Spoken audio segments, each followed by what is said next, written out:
Chapter 2307, Tier 3 Abyssal Blade. Chapter 2307, Tier 3 Abyssal Blade. The moment Shifeng tapped on the revolve * button, the abyssal blade transformed into a cloud of black fog that moved toward his bag. The black fog began to devour every mana crystal in his bag like a ravenous wolf. The mana within the mana crystals was only slightly less pure than within 7 luminaries crystals, and a single mana crystal contained enough mana to obliterate a small town from the face of the continent. When the abyssal blade devoured all 100 mana crystals, space around Shifeng trembled violently with the transfer of such a frightening amount of energy. At the same time, a dragon's roar echoed across the island. It felt as if space were about to explode, making room for a dragon's arrival. Is this a backlash? Shifeng's expression darkened. With every evolution, there was a chance that the magic weapon would release a backlash, and each backlash would be stronger than the last. If the weapon's owner couldn't cope with a single backlash, it would cripple their account. Initially, Shifeng had been confident of contending with a potential second backlash, but based on the mana fluctuations he sensed, he doubted that he had more than a 50% chance of surviving. Fortunately, the mana only fluctuated for a few moments. After 3 seconds, the island returned to normal, and a pitch-black sword, decorated with engraved, draconic patterns, appeared some distance away. Despite standing 5 yards away from the abyssal blade, Shifeng could feel the magic weapon's intense dragon might weighing him down. His heels even sunk into the ground. Abyssal blade, one-handed sword, magic weapon, attack power plus 4055, all attributes plus 320, attack speed plus 33, ignore levels plus 25, attacks have 70% chance to cause 250% damage. 40% chance to cause 300% damage. Every attack increases damage by 2% to a maximum of 30%. If wielder belongs to a swordsman-related class, all skill levels plus 6. Increase free ability points received for every increase in level by 2 points. Equipment level 80. Can be upgraded. Devour 40 level 85 dark gold weapons to upgrade to level 85. Equipment Tier 3. Can be evolved. Devour 5 god crystals to evolve to Tier 4. Additional active skill 1, Phantom Kill, Tier 3. Instantly creates a doppelganger under the wielder's control. Doppelganger has 95% of the wielder's attributes and all skills. The wielder can swap positions with the doppelganger at any time. Duration, 2 minutes cooldown, 5 minutes. Additional active skill 2, Abyssal Bind, Tier 3. Binds up to 5 enemies simultaneously and prevents movement, reducing defense and magic resistance by 100%. The higher tiered the target is, the weaker the effect will be. Duration, 5 seconds cooldown, 40 seconds. Additional active skill 3, 9 Dragon Slash, Tier 3. Instantly creates 21 phantoms of the abyssal blade for wielder's use. Each phantom sword deals up to 80% damage. Duration, 60 seconds cooldown, 8 minutes. Additional active skill 4, Abyssal Curse, Tier 3. Prevents all targets within a 100-yard radius from moving or attacking for 6 seconds and reduces their attributes by 20% for 10 minutes. Effect doubles if there is only one target in range.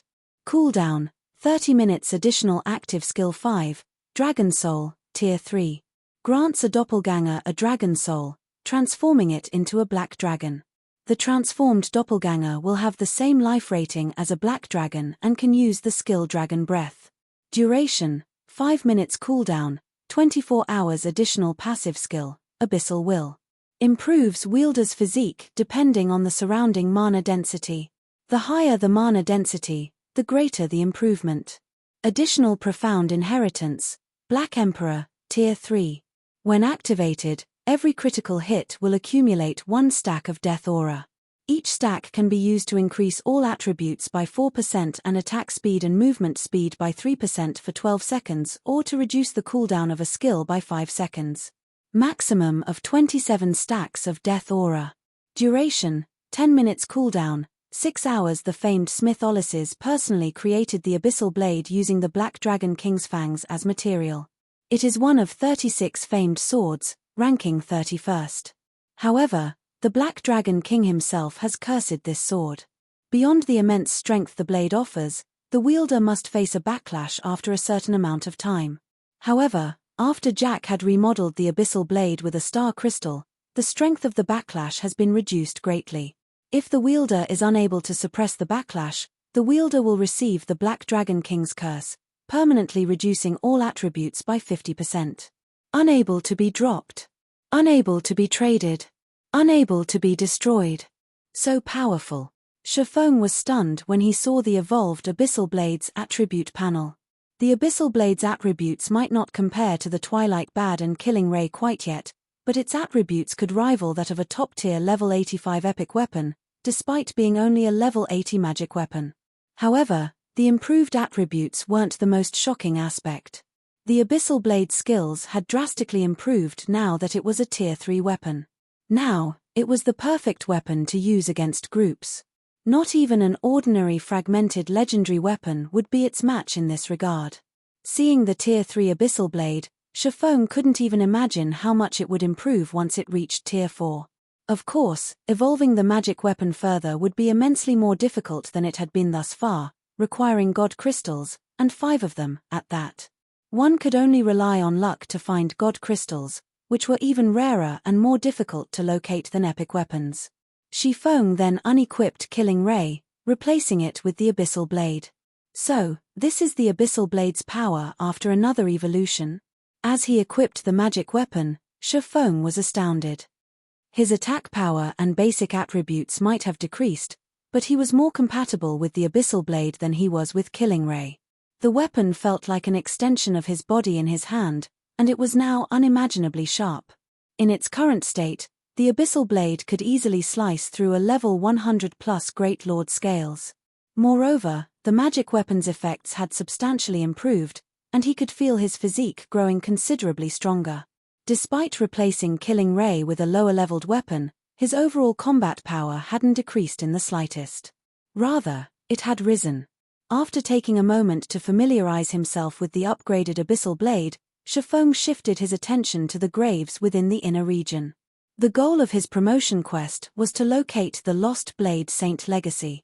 Obviously, it should be inside one of those graves. The countless forgotten spirits wandering through the forest and the heroic spirits guarding each grave were the only obstacles in his way.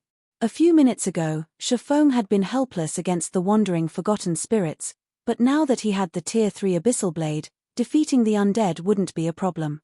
Now, he only had to figure out a way to distract the heroic spirits while he opened the graves.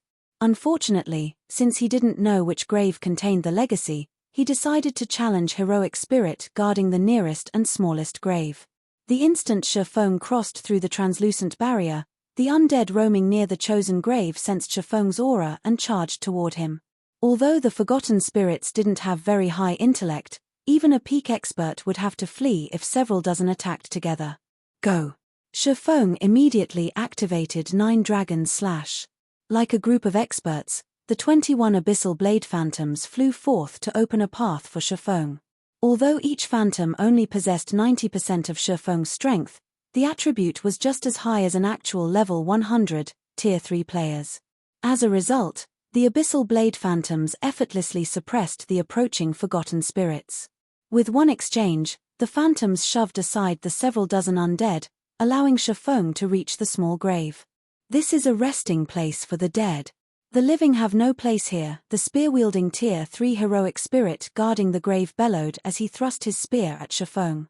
Forgotten heroic spirit, undead, tier 3 Berserker King, level 10 HP 54 54 000. Although the heroic spirit did not have a lot of HP, he employed an advanced combat technique with that simple thrust, causing his opponent to ignore the weapon unconsciously. Moreover, the attack contained peak tier 3 power, easily enough to repulse level 100+ Grand Lords. If this attack struck a tier 3 player, they'd die instantly. Witnessing the heroic spirit's strength, Shifeng lost any confidence in defeating the undead.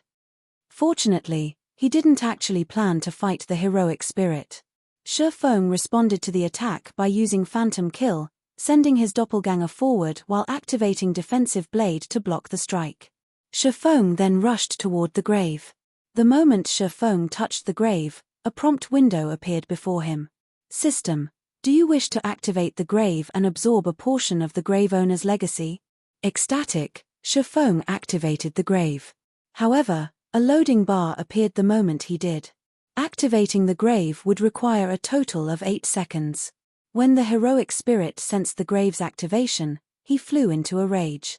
Ignoring Shifeng's doppelganger, the heroic spirit dashed toward the offending player. Sure enough, this won't be that easy. As the heroic spirit ran toward him, Shifeng stopped holding back. He had his doppelganger activate its legacy berserk skill, Blade Liberation, focusing all of his attention on controlling the doppelganger as it attacked the heroic spirit. Lightning flash. A web of sword lights enveloped the heroic spirit, yet the undead didn't seem concerned in the least. He spun and met the attack with his spear. Peng! Peng! Peng! The sounds of clanging metal echoed throughout the forest. Not only had the heroic spirit blocked every sword light the doppelganger had sent at him, but he managed to do so without stumbling a single step backward. The doppelganger wasn't a match for the heroic spirit, but Shifeng didn't care. His only goal was to delay the Tier 3 heroic spirit for 8 seconds, not defeat him. Shifeng finally absorbed a portion of the grave owner's legacy as he sacrificed his doppelganger. As he did, a legacy completion rate section had appeared in his quest window. System: legacy completion rate 15%. Do you wish to accept this legacy? So, that's how this works. Shifeng immediately understood how he was supposed to complete his promotion quest. Every grave in this lush forest contained the Blade Saint legacy, but each grave contained a different completion rate of the legacy, which couldn't be combined. It was up to him to decide how much of the legacy he wanted to leave with. Following which, Shifeng abandoned the completion rate he had acquired from the small grave and escaped through the barrier. The moment he crossed the magic barrier, the forgotten spirits and heroic spirit chasing him gave up and returned to their original positions. Now that he understood his quest's mechanics, Shifeng set his sights on the higher quality graves in the island's inner region. Naturally, the more magnificent graves were guarded by stronger heroic spirits. The largest grave sat within the forest's core, as opulent as a palace with a level 100, Tier 4 heroic spirit standing guard. Read latest chapters at Wuxia World. The graves that were a grade inferior to the palace-like grave in the center were protected by heroic spirits with titles. Heroic spirits that earned a title after their deaths had been heroes among heroes during their lives. Killing apex experts of the same tier would have been child's play. Although they had lost a significant portion of the strength after death, they could still kill apex experts with little to no effort. I can only give it a try. Shifeng gritted his teeth as he set his sights on a great sword-wielding, titled heroic spirit. He knew he had no hope of activating the grandest grave in the cemetery. The gap between Tier 3 and Tier 4 existences was massive, let alone the gap between Tier 2 and Tier 4. The moment the Tier 4 heroic spirit noticed him, he'd die. However, he wasn't willing to settle for third-grade graves. After all, the legacy's completion rate would severely affect the Tier 3 promotion quest's rewards. At the very least, he had to try for the second-grade graves. Once his skills cooldowns had finished, Shifeng dashed into the inner region once more, running straight for a grave that was the size of a small high-rise. Chapter 2308, Abyssal Blade's Might. Chapter 2308, Abyssal Blade's Might. Shifeng's target was near the center of the forest. Simply approaching it would be incredibly difficult due to the groups of forgotten spirits that moved closer together near the forest's core. If Shifeng relied on his own strength to reach the grave, he wouldn't get close to it, much less activate it. Several hundred forgotten spirits flew toward him, and Shifeng felt his scalp go numb. Fortunately, he was barely able to keep the forgotten spirits out of attack range with the 21 abyssal blades fighting for him. 9 Dragon's Slash had a time limit, however, so he couldn't stop the undead like this forever. Although Shifeng was confident that he could escape these monsters with his life, if he couldn't keep the forgotten spirits at bay, that would be it. He wouldn't be able to do anything more. If he wished to secure the second-grade legacy, it was crucial that he utilized 9 Dragon's Slash duration efficiently. It took me 42 seconds to reach this grave, which is about as long as I estimated. Glancing at 9 dragons / remaining duration, Shifeng breathed a sigh of relief. I should be able to activate the grave within the remaining time. There were 2 reasons that Shifeng had passed up the highest grade grave. Naturally, the first was the Tier 4 heroic spirit that guarded it. His second reason was the lack of time. Reaching and activating the second grade graves within 9 dragons / 60-second duration was his limit. Before Shifeng could catch his breath, the silver-armored, great sword-wielding heroic spirit that guarded the gravestone abruptly opened his eyes. A faint, red barrier then enveloped the gravesite, decreasing Shifeng's basic attributes and physique by 20%. Erdia, Flame Knight, Heroic Spirit, Tier 3 Berserker King, Level 101 HP 78 0000078 000 Domain? Shifeng's expression darkened as he stared at Erdia. Shifeng had assumed that Erdia had the strength to instant kill Tier 3 players, but he had never thought that the heroic spirit would be this powerful. Erdia might not have a lot more HP than the heroic spirit he had fought earlier, but he was definitely much stronger. Purely regarding basic attributes, he had to be 30% stronger than the forgotten heroic spirit. In combination with its domain, which only Tier 4 NPCs and above could grasp, Erdia could squash Tier 3 players like ants. I commend your bravery, adventurer. Over the several millennia I have stood guard, you're the first to dare approach in search of the Blade Saint's legacy. I hope you can offer some entertainment, Erdia leisurely commented. Unlike the forgotten heroic spirit, which had attacked immediately, he joked around like a player as he slowly approached Shifeng. Seeing this, a chill crawled down Shifeng's spine. They might be dead heroes, but heroic spirits weren't considered NPCs in God's domain. Because of this, their intellect shouldn't be as high as NPCs. However, that was obviously not the case for Erdia. This was also the first time Shifeng had encountered such an intelligent heroic spirit. Seeing that Erdia was already 50 yards away, Shifeng activated the Ring of Gospel's miniature world and Ring of Brilliance as a precaution. Unfortunately, Shifeng could tell that wouldn't be enough after the 2 skills had taken effect. He then activated Blade Liberation to bolster his basic attributes further, and at the same time, he activated the Twilight Blades Twilight of the Gods and Twilight's Shadow, splitting into 8 clones. With Twilight of the Gods and Blade Liberation active, Shifeng's physical doppelgangers inherited the skill's effects. Now, every one of his doppelgangers had the strength to rival Grand Lords of the same level. If 8 level 100 Grand Lords worked together, they could even take on a level 100 mythic monster. However, before Shifeng could control his doppelgangers, Erdia vanished, reappearing before Shifeng's clones. The heroic spirit brandished his flaming great sword, sending 8 crimson sword lights at all 8 doppelgangers. Shifeng's doppelgangers reacted quickly, intercepting the attacks with their swords. However, the moment the crimson sword lights met the doppelgangers' blades, the impact threw them over a dozen yards before they slammed into the ground, their swords humming. Each doppelganger instantly lost over 20,000 HP. A bronze combat technique? Shifeng's expression turned grim when he saw the outcome. Extreme Slash. Although Erdia had only executed 8 extreme slashes, 1 fewer than Miracle Dragon's 9 extreme slashes, Erdia's mastery with the technique was far greater than Miracle Dragon's. He had mastered the advanced combat technique until he had upgraded it into a bronze combat technique. This was a Tier 3 heroic spirit that could use bronze combat techniques. No one would have believed Shifeng if he had told them about Erdia's abilities in his previous life. Some might even mock him for his stupidity. Heroic spirits might have once been heroes, but they weren't anymore. They particularly lacked intellect and weren't even a match for ordinary NPCs regarding this aspect. Seeing a heroic spirit execute an advanced combat technique was already quite impressive. Most Tier 3 NPCs couldn't even master a bronze combat technique, much less a Tier 3 heroic spirit. And yet, the impossible had just happened. After repelling the 8 doppelgangers, Erdia shifted his gaze to Shifeng's main body. He executed Flame Charge, transforming into a fiery meteor as he flew toward the swordsman. Based on how this flame charge appeared, Erdia's skill completion rate should be 99% or 100%. Shifeng didn't dare take Erdia's charge head-on. If the heroic spirit had already thrown his doppelgangers, he could definitely send Shifeng flying. Shifeng activated Phantom Kill, summoning another doppelganger and having it activate Blade Liberation and Defensive Blade to intercept the approaching Berserker King.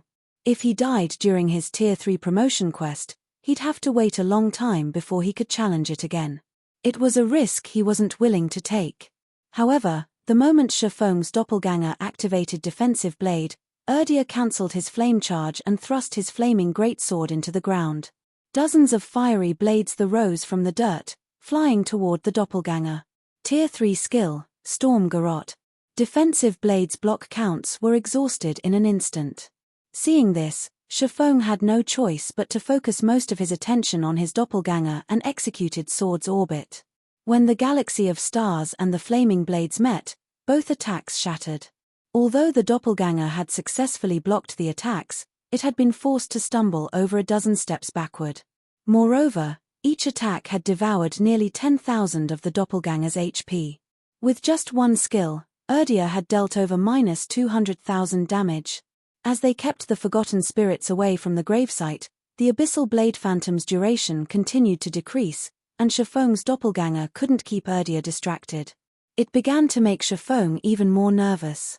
If he activated twofold Berserk, he could hold Erdia off, but he needed to activate the grave with his main body. There was no point in trying to distract the heroic spirit himself. He intended to reserve absolute domain for his escape from this place. Even if he activated the grave and obtained the legacy contained within, he would fail his quest without it. Your doppelgangers are quite good, but this is as far as you'll get, Erdia declared, chuckling when he realized Shifeng's doppelganger had survived his Storm Garrote. Erdia pulled his great sword from the ground and appeared before the doppelganger. He executed 8 extreme slashes once more, but this time, he concentrated all 8 attacks on a single target. Dragon Soul. Read latest chapters at Wuxia World. Shifeng understood that if his doppelganger died, this quest would come to an end. Hence, he decided to use the Abyssal Blade's strongest skill, Dragon Soul. Right now, every attribute point mattered. Shifeng's doppelganger roared, the sound filling the entire forest. As it did, the doppelganger transformed into a 10-meter-tall, pitch-black dragon. It had more than doubled in size than when the Abyssal Blade had only been a Tier 2 weapon. Seeing the 8 sword lights fly toward it, Shifeng's doppelganger swiped a single claw to block them all. Boom! The sword lights slammed into the doppelganger's claw, and an intense shockwave shook the forest, only fading after extending 100 yards away. A spatial tear had even appeared before the dragon's claw, and the doppelganger only stumbled a step back. Chapter 2309, Blade Saint Legacy secured so strong. Chapter 2309, Blade Saint Legacy secured so strong. Shifeng was surprised to see his doppelganger only lose a little over 5,000 HP after receiving Erdia's 8 extreme slashes. Although his doppelganger had already been quite powerful with Dragon Soul active, nearly invincible among beings of the same tier, it had grown even stronger, especially its strength and defense. In these two attributes, his doppelganger could practically rival Tier 4 mythic monsters. Moreover, the size of the black dragon's body afforded Shifeng plenty of advantages. Before the black dragon's 10-meter-tall frame, Erdia looked like little more than a small animal. The doppelganger wouldn't have any issue stopping the heroic spirit's attacks. However, Erdia didn't pause after his attack failed. He immediately appeared before the black dragon's head, his flaming greatsword transforming into a colossal pillar of fire. Tier 3 taboo skill, Burning Sword. When the fire pillar completed its transformation, it stretched across 100 yards. The black dragon looked tiny before the flaming weapon, and Erdia swung it down on the doppelganger. Not even Shifeng could escape the pillar's range, much less the black dragon. Don't think I'm so easy to kill. As the fire pillar descended, Shifeng had his black dragon use Dragon Breath. Unlike the Dragon Breath skill from his Heavenly Dragon's Breath Ring, the black dragon's ability was the real deal. According to legend, a Tier 5 Dragon Breath could vaporize an entire city instantly. The true Dragon Breath was easily more powerful than any taboo skill or curse, essentially rivaling divine arts. The black dragon opened its maw, and a horrific amount of mana concentrated between its jaws. In the blink of an eye, a pitch-black energy ball as large as a small house had taken shape, and as the black dragon released a deafening roar, the energy ball reformed as a pillar of pitch-black light, firing toward the heroic spirit's pillar of fire. Boom! The dragon breath and burning sword slammed into each other, creating a shockwave that shook their surroundings and didn't dissipate until it had spread 500 yards away. At the point of impact, space had crumbled, forming a black hole. It felt as if Armageddon had begun. Sure enough, the true dragon breath is far more powerful. Shifeng could not help but be astonished when he saw Erdia being sent flying. Shifeng had only hoped that the black dragon would stop Erdia's killing move. He hadn't actually expected the doppelganger to win that exchange, dealing over -30,000 damage to the heroic spirit. Erdia wasn't in danger of dying after losing 30,000 HP, but it was enough damage for the black dragon to hold the heroic spirit's aggro. Now, Erdia's focus had turned away from Shifeng's main body. Taking advantage of this opportunity, Shifeng charged at the gravestone. System: do you wish to activate the grave and absorb a portion of the grave owner's legacy? Without any hesitation, Shifeng activated the grave the moment the prompt window appeared. Like the previous grave, a loading bar appeared when he activated. However, this loading bar required 12 seconds, rather than the 8 seconds the previous grave had required. Shifeng celebrated the fact that he had decided to keep absolute defense in reserve. Had he used the skill to stop Erdia, rather than rely on Dragon Soul, he would have died halfway through the activation process. Unfortunately, the instant Shifeng activated the grave, Erdia went berserk. Ignoring the black dragon, the heroic spirit dashed toward Shifeng. Only a little over 100 yards separated Erdia and Shifeng, and a titled, Tier 3 heroic spirit would only need a few steps to cross that distance. However, the black dragon intercepted Erdia near the halfway mark, using its massive frame to keep the heroic spirit away from Shifeng. The black dragon then swiped a claw at its foe. The black dragon's claw was the size of a car, and although Erdia sensed the incoming attack, he couldn't dodge it in time, relying on his greatsword to block it. As the claw slid along the massive blade, dazzling sparks flew from the weapon. Erdia knocked away the black dragon's claw with his greatsword. Now, he fully displayed the strength of a Tier 3 heroic spirit. Even a Tier 2 dragon would find him a difficult opponent. Fortunately, there wasn't a particularly large difference between the two combatants' basic attributes.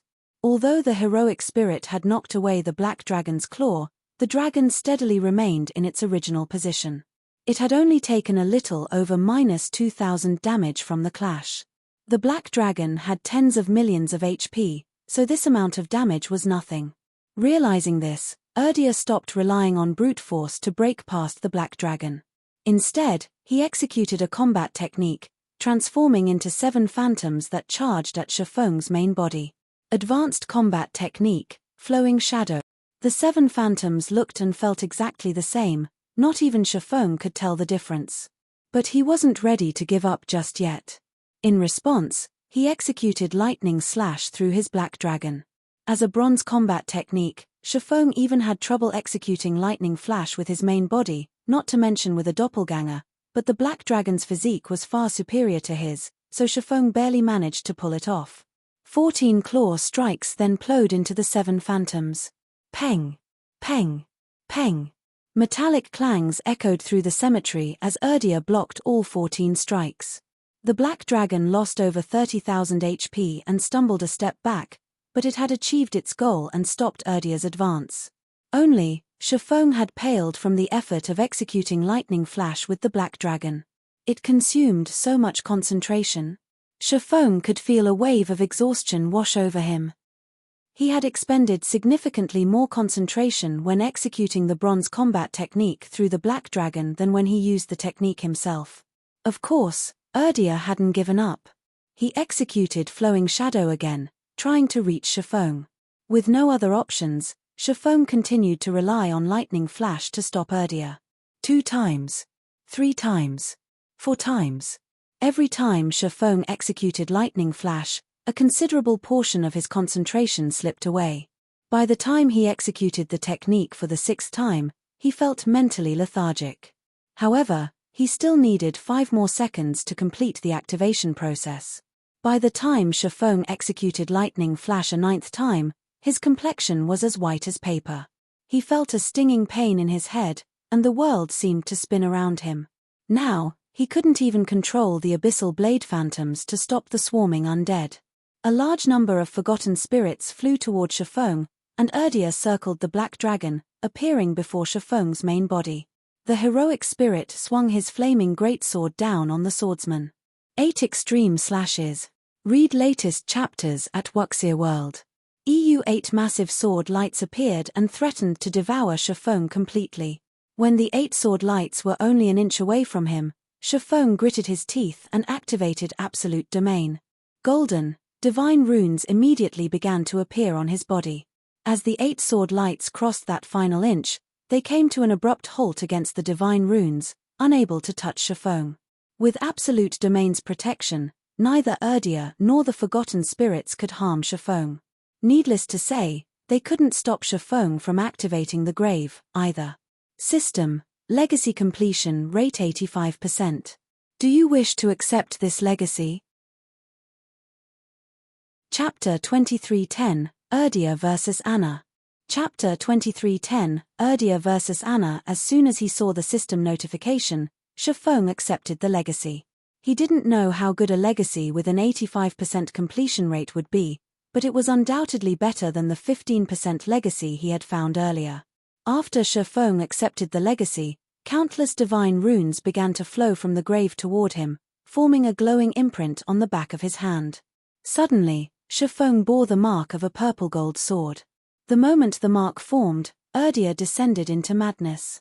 His muscles bulged, and a cloak of fire enveloped his frame. The temperature around him soared, and the flaming cloak burned the earth under his feet to black ash.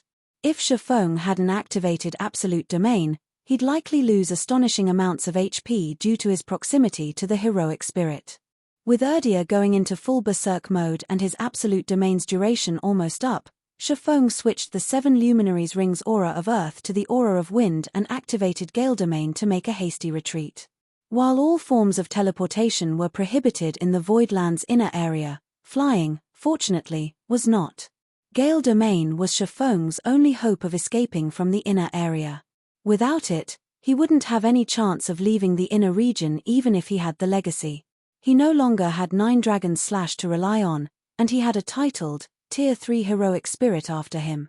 However, before Shifeng could leave the grave, Erdia charged forth like a meteor.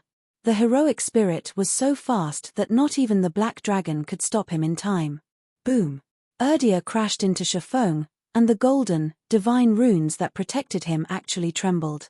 This hadn't even happened when Erdia had hacked and slashed at Shifeng earlier. The heroic spirit proceeded to brandish his flaming great sword at Shifeng, over and over. For a moment, even Shifeng was helpless against the countless sword lights. He couldn't keep up with the speed of any of these attacks. Erdia's attack speed wasn't that much faster than his, but he couldn't keep up with the heroic spirit's reaction speed. With Erdia's basic attributes, the heroic spirit could finish Shifeng off in 2 or 3 hits, even if Shifeng activated twofold berserk. Absolute Domain only had 6 seconds remaining, and Shifeng was still nearly 1,500 yards away from the inner region's barrier. Throwing caution to the wind, he flew straight for the barrier. Despite the fact that Erdia couldn't fly, the undead had no issues keeping up with Shifeng, continuously attacking the fleeing swordsman. Every one of Erdia's attacks had enough power to injure mythic monsters. Shifeng would have already died several times if it hadn't been for Absolute Domain's protection. 5 seconds. 3 seconds. 1 second. Unfortunately, Shifeng's flying speed was fast, but he couldn't reach the barrier within 6 seconds. He was still roughly 500 yards from his target when Absolute Domain's effects wore off. As soon as they did, Shifeng felt a scorching heat envelop his body, dealing minus 10,000 damage per second. Seeing the divine runes fade from Shifeng's body, Erdia sneered at his prey. He pushed off the ground and arrived before Shifeng in an instant, plunging his flaming greatsword down on Shifeng's head. 8 extreme slashes. This time, every one of the 8 sword lights contained Tier 4 power. Not even the black dragon would be strong enough to block the attack, much less Shifeng. Fortunately, Shifeng had prepared for this moment and activated defensive blade. Peng! Peng! Peng! Another series of metallic clangs echoed throughout the forest. Erdia had exhausted over half of defensive blade's block counts in that one exchange. By the time defensive blade ended, Shifeng had only moved 50 yards closer to the barrier. As Erdia was about to launch another attack, Shifeng activated Abyssal Bind. Over 20 pitch-black chains emerged from the void, binding Erdia and forcing the heroic spirit to a grinding halt. At Tier 3, Abyssal Bind could hold a target for up to 5 seconds, and it should be 100% effective against a Tier 3 being like Erdia. It was also Shifeng's final trump card. Peng! However, before Shifeng could relax, he heard the sound of a chain shattering. When he had gone berserk, Erdia had become nearly stronger than a mythic monster. It had only taken the heroic spirit an instant to shatter one of the chains. As if they were made of paper, the other chains began to break, one after another. For the crime of desecrating a saint's grave, you will die. Erdia bellowed as he swung his freed arms, slashing his great sword at Shifeng, who stood over 50 yards away. As Erdia swung his great sword, a torrent of fire swept toward Shifeng. Shifeng spun, meeting the attack with his swords as the flames were about to hit him. Void Shield. Boom.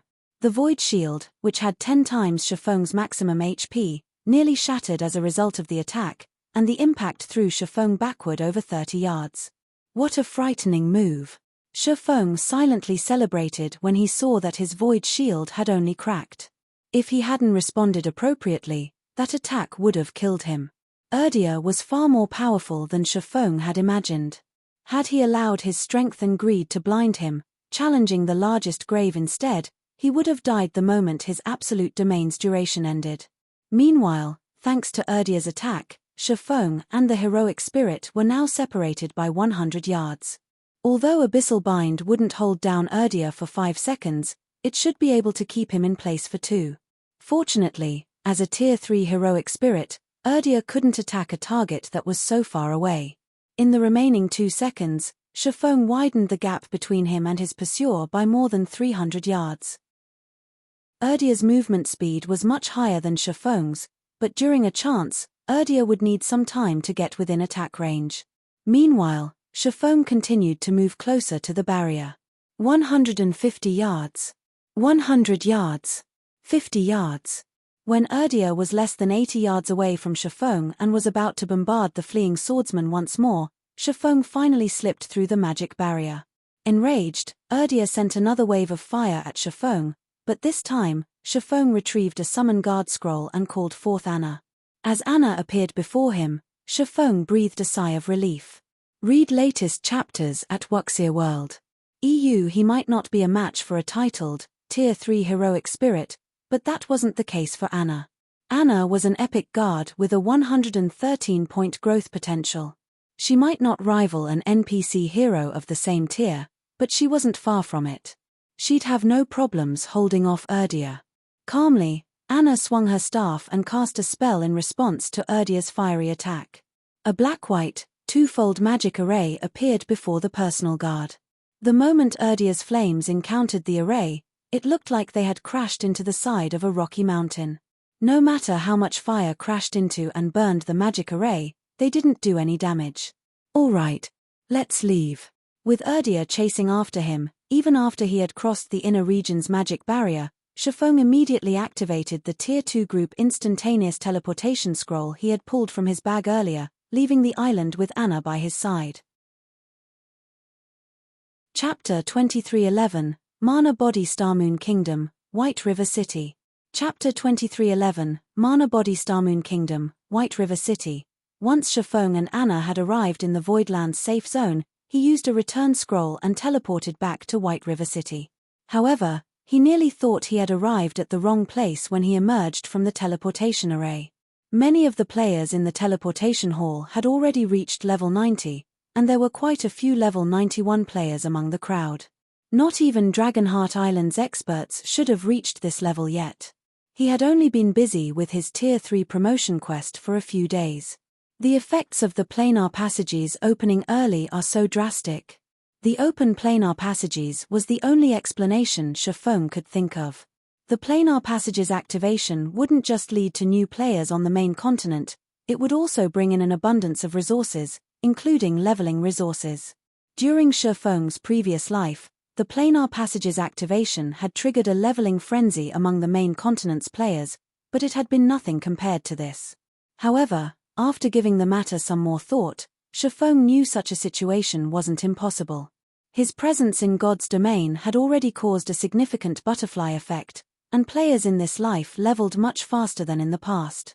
With the planar passages activating before mainstream players had even reached level 100, the increased resources would have a greater effect on players. With so many excellent grinding spots available, it was only natural that players would level up faster than before. As Shifeng was about to leave the teleportation hall, a 100-man team of independent players walked into the building. Noticing the team's arrival, many players in the hall turned their attention to the newcomers, chatting quietly amongst themselves. Quick, look. It_s Silver Arrow. They must be heading out to raid another level 95 team dungeon. I wonder when our adventurer team will be ready to do the same. Your adventurer team? Dream on. Even the Black Dragon Empire's players are just starting to raid level 95 team dungeons, not to mention Starmoon Kingdom's players. Moreover, Silver Arrow was one of the first adventurer teams to join the Shadowless Adventurer Alliance, and it's received a lot of help from the Shadow Empire Adventurer Team, L. I guess you're right. But joining the Shadowless Adventurer Alliance is so difficult. I've heard that many of the well-known adventurer teams from the neighboring kingdoms have been rejected. That's right. The passing rate is incredibly low, but as long as an adventurer team becomes a member, it'll undergo a metamorphosis. Not only will its overall strength significantly increase, but not even first-rate guilds and superpowers experts would dare to mess with it. The various players discussing the Silver Arrow adventurer team did so in envy. Most of Silver Arrow's members had already reached level 92, which not even superpowers main force members had reached. The surrounding players were even more jealous when they saw the equipment Silver Arrow's members wore. Every member of the adventurer team had a full set of level 90 fine gold equipment. Although many expert players had climbed to level 90 or above due to the planar passages, very few had acquired level 90 weapons and equipment, much less top-tier items. With a full set of level 90 fine gold equipment, players would qualify to raid level 95 team dungeons. The Otherworld's adventurer alliances have already developed this far. Shifeng had to admit that he was a little surprised to see Silver Arrow's members. The Otherworld's adventurer teams had only begun to form adventurer alliances after the main continent's various powers had tried to invade these otherworlds multiple times in the past.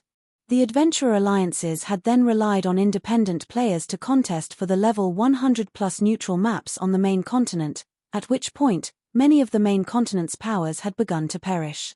Shifeng had never thought the butterfly effect would be so massive that Otherworld's powers would form adventurer alliances by this stage of the game. With this, these Otherworld powers would pose a much greater threat to the main continent's powers than they had during his previous life. After the commotion Silver Arrow's team had caused, Shifeng rushed out of the teleportation hall and made his way to the library. He had thought that he was far ahead of most players since he had reached level 100 and completed his Tier 3 promotion quest. He also had Kola and the others, who had already reached level 95 and beyond. They should reach level 100 soon. However, it seemed that the butterfly effect he had caused would be disastrous for him. If he couldn't quickly become a lord of a neutral map, as the various superpowers in the past had, both he and Zero Wing would vanish into history. Half an hour later, Shifeng arrived at the top floor of White River City's library. He found Charlene quietly reading an ancient tome from her throne at the far end of the Starmoon Hall. You really know how to surprise people. I thought you'd be stuck there for several months, Charlene said, smiling as she pulled her gaze from the book and looked at Shifeng. Are you really prepared to inherit your legacy? You only have one opportunity. Your performance will greatly affect your future. Yes, I'm ready. Shifeng nodded. The Tier 3 promotion quest consisted of 2 parts. Locating the lost legacy was the first part, and inheriting it was the second. The second part was also the most important of the promotion quest, in which one would change their body's mana framework. As a major turning point in God's domain, players' physiques and their body's mana framework would transform when they reached Tier 3. Of course, not all mana frameworks were equal.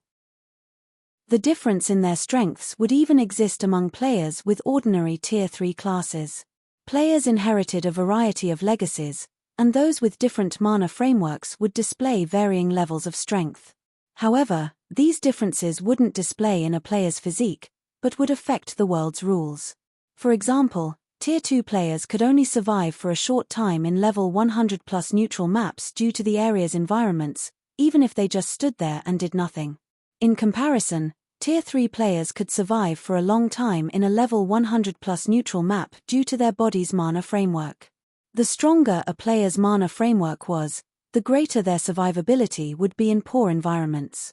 Their mana framework would also largely impact their stamina and concentration recovery rates. This was why Tier 3 classes had such a huge impact in God's domain. Although Shifeng had already obtained his legacy, he wasn't out of the woods yet. His ability to inherit the legacy was far more important. Shifeng had only completed a Tier 3 bronze legacy in the past, and although the bronze legacy had been among the best of its peers, and he had formed a nearly perfect mana body, it hadn't been enough to get him through his Tier 4 promotion quest. Normally, only players with a silver-ranked mana body could survive in the harsh environments that served as the venue for Tier 4 promotion quests. As a result, he had always been a step away from clearing the quest in his previous life. Of course, if he had had a piece of legendary equipment back then, the results would have been different. Even a piece of fragmented legendary equipment would have changed the outcome significantly. Unfortunately, he never managed to find one, so he hadn't been able to cross that threshold. Read latest chapters at Wuxia World. Alright, this is your decision, but you must remember that your time is limited. Don't bite off more than you can chew. Charlene warned. Seeing how determined Shifeng was to see the rest of his promotion quest through, she began to chant the incantation. The sword mark on the back of Shifeng's right hand began to burn, and at the same time, countless divine runes appeared across his body, gradually forming a gigantic, fourfold magic array. 3 windows displaying mana body samples then appeared before him, each more complex than the last. Shifeng was ecstatic the moment he saw the magic array and sample mana bodies. The number of layers the magic array had, which would construct the mana body, represented the rank of the mana body that could be created. A single-layered magic array represented bronze rank, a 2-layered magic array represented silver rank, and so on.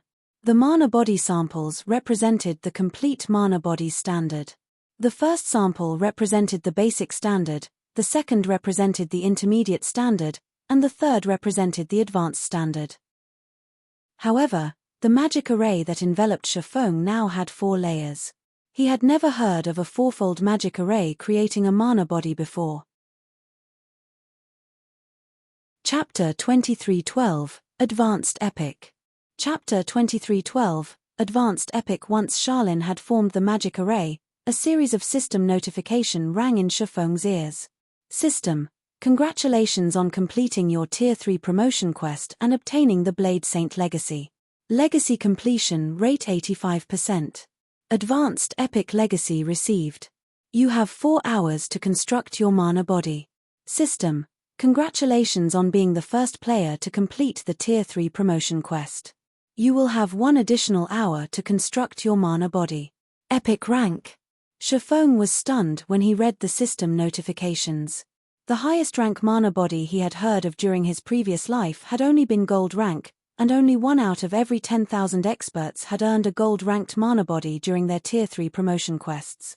These experts had been powerhouses in level 100+ neutral maps, strong enough to give the various superpowers massive headaches. A gold mana body provided more than high adaptability to harsh environments. It also elevated players' stamina and concentration recovery rates to extraordinary highs. Players' stamina and concentration would recover by absorbing the mana around them. Depending on the density of the mana in the area, their recovery rates would increase by 30% to 60%. With such a significant improvement to their stamina and concentration recovery rates, players would no longer have to rely on stamina equipment, replacing such items with equipment that provided more raw power. This was why players with gold mana bodies were so much stronger than ordinary experts and could freely roam in level 100+ neutral maps. Even superpowers would find these players quite challenging to hunt down. This was also why the various superpowers' influence on independent players would significantly decrease when they reached Tier 3, even to the extent that top adventurer teams could begin to contend with superpowers. The Midnight Tea Party was a prime example of this. After level 100, players had had an absurdly difficult time trying to join the Midnight Tea Party during Shifeng's previous life. Once the adventurer team's members had reached Tier 3, a gold-ranked mana body had become a requirement for joining the team. Even superpowers had been helpless against an entire group of experts with gold mana bodies in level 100+ neutral maps. And Shifeng hadn't even heard of an epic mana body. Moreover, he now had a total of 5 hours to construct his mana body. In the past, he had only had 1 hour to construct his bronze mana body, and players with gold mana bodies had only been given 2 hours. The process of constructing a mana body was mostly the same across the board. The outcome depended on how much one could complete in the allotted time, and one's progress depended on how much time they invested in the trials. You can begin your mana body's construction now. Remember, you only have 5 hours. If you fail to complete a mana body before time runs out, the magic array will grant you the most basic mana body available, and your efforts will have gone to waste, Charlene reminded Shifeng seriously. Understood. He nodded, understanding how important this matter was. Immediately, Shifeng carefully inspected the 3 mana body samples hovering before him. Each of the mana bodies displayed was different and more complicated than the last.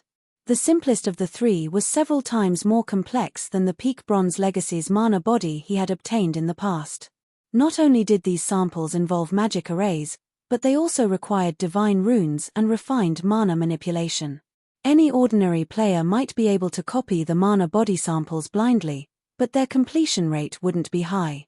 Naturally, a low completion rate would severely affect one's combat power.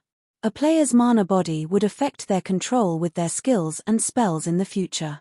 A poorly constructed mana body would result in low mana conductibility. This would limit players' ability to use Tier 3 skills and spells with a completion rate of 90% or higher, since players had to actively guide and control their mana during the process to amply their skills or spells' power. This was also why experts in Shifeng's previous life had preferred to aim for less complex mana bodies to ensure high completion rates, rather than aim for a more complex mana body with a low completion rate. If players constructed a perfect mana body, it wouldn't negatively affect their combat power, which would be a significant help when challenging their Tier 4 promotion quests in the future. Shifeng spent around 10 minutes inspecting the 3 mana body samples he had been given. Although the advanced mana body is extremely complex and even involves multi-line mana manipulation, I have 5 hours to play around with. I should give it a try. Having made his decision, Shifeng focused on the advanced mana body sample and began to manipulate the mana within him.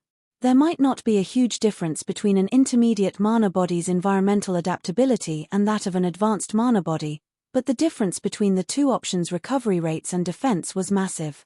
Naturally, players' defense would undergo a considerable transformation when they reached Tier 3 and obtained their mana body.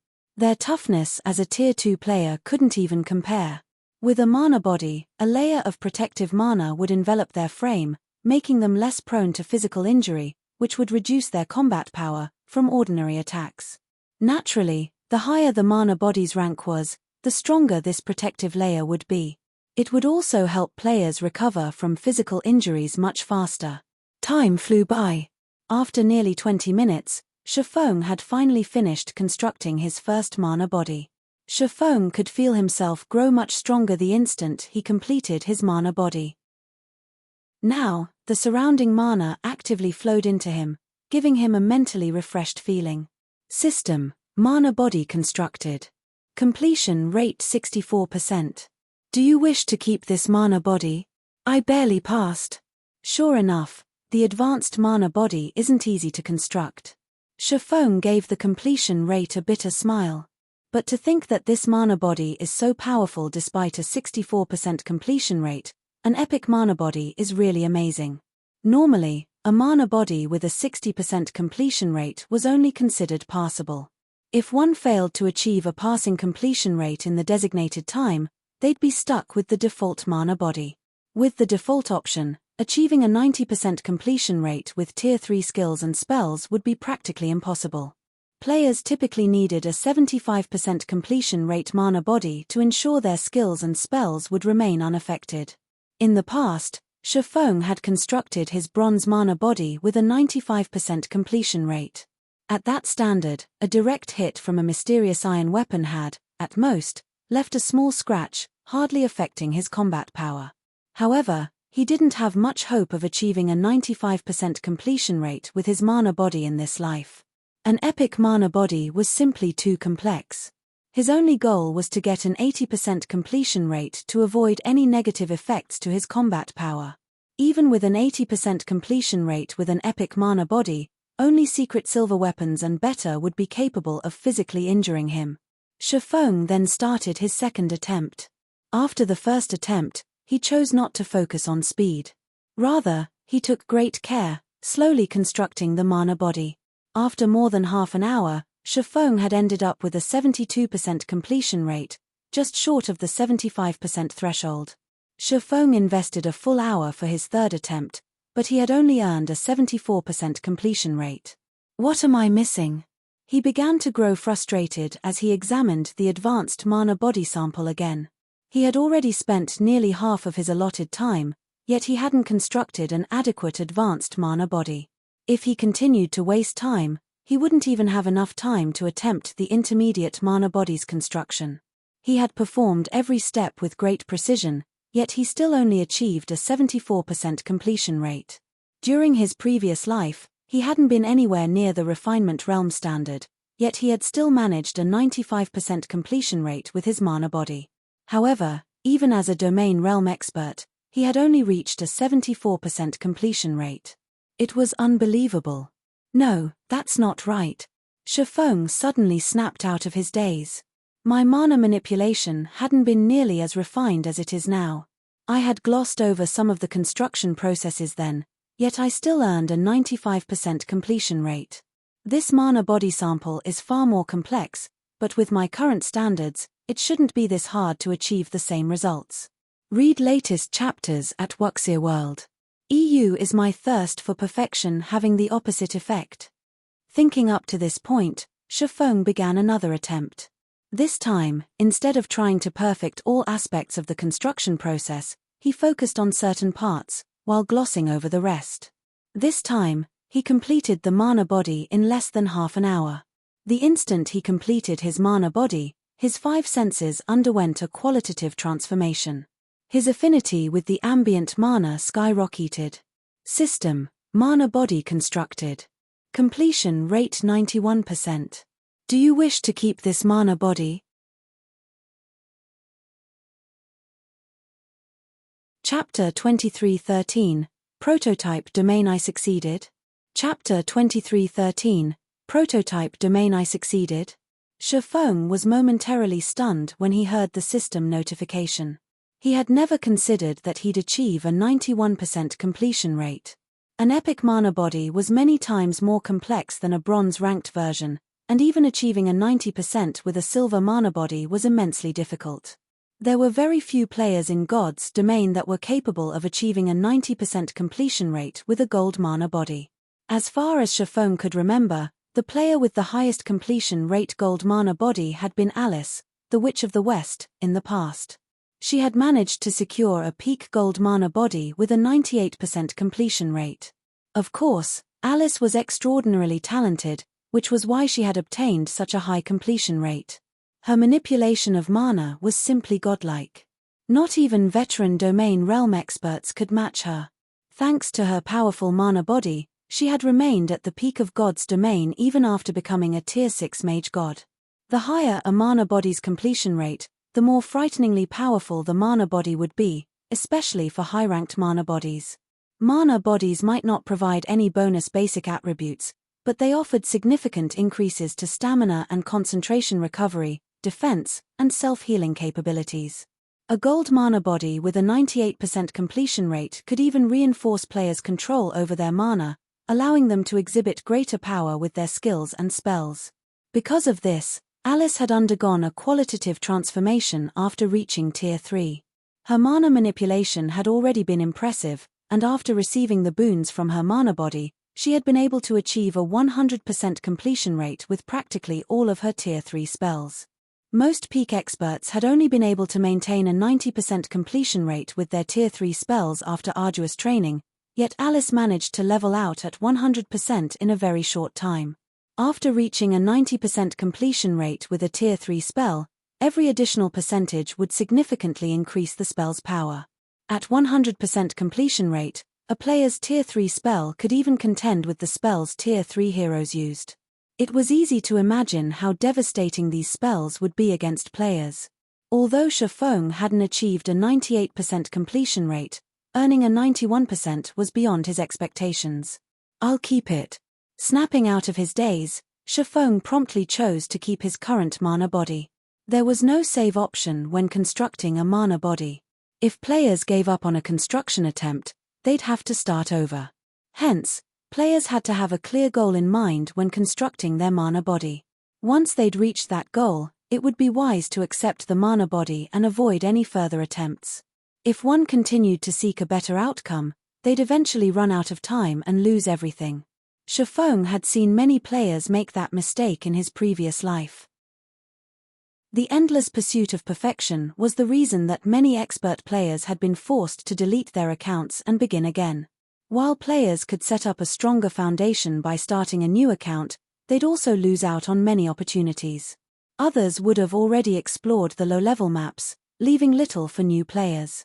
When starting a new account, players weren't guaranteed to become as powerful as they had been with their old one. While part of the reason that Shifeng had achieved a 91% completion rate was his discovery of the correct thought process, luck was a larger part. He wasn't confident of repeating these results, and if he tried and earned an 89% completion rate, he'd just cry. There was a huge difference between a mana body with an 89% completion rate and one with a 90%. Mana bodies with a 75% completion rate or above wouldn't negatively affect players, and those with an 85% to 89% completion rate would receive a significant boost to their defense and stamina and concentration recovery. Mana bodies with a 90% to 94% completion rate, however, were considered top grade, and all of the aforementioned bonuses would be maxed out. If he had a high probability of achieving a 95% completion rate or above, another attempt might be worth the risk. A 93% or 94% completion rate wouldn't make much of a difference, after all.